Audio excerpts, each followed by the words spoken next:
পাকিস্তান এবং ভারতের মধ্যেকার সামরিক উত্তেজনা শুরুর পর থেকেই শঙ্কা ছিল এশিয়া কাপ নিয়ে।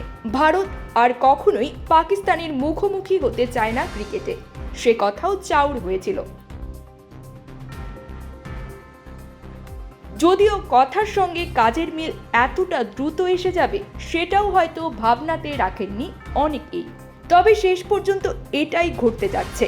ভারতীয় গণমাধ্যমের খবর বলছে, আসন্ন এশিয়া কাপ থেকে নিজেদের নাম প্রত্যাহার করেছে ভারত।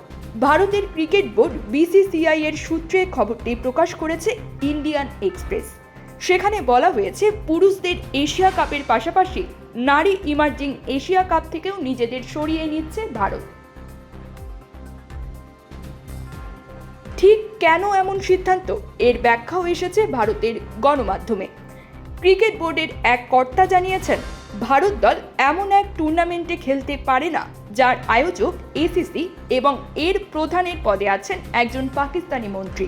এটা পুরো দেশের আবেগ। আমরা এসিসির সঙ্গে মৌখিকভাবে যোগাযোগ করেছি আসন্ন নারী ইমার্জিং এশিয়া কাপ থেকে আমাদের নাম প্রত্যাহারের বিষয়ে, সেই সঙ্গে ভবিষ্যতে তাদের ইভেন্টে আমাদের অংশগ্রহণ স্থগিত রাখতে আমরা সরকারের সঙ্গে এই বিষয়ে নিয়মিত যোগাযোগ রাখছি। বর্তমানে এসিসির প্রধানের পদে আছেন পাকিস্তানের স্বরাষ্ট্রমন্ত্রী মহসিন নাকভি। তিনি একই সঙ্গে পাকিস্তান ক্রিকেট বোর্ডের প্রধানের পদে আছেন, যে কারণে ভারত এই টুর্নামেন্ট থেকে নিজেদের সরিয়ে নিচ্ছে। News desk, Probashon news.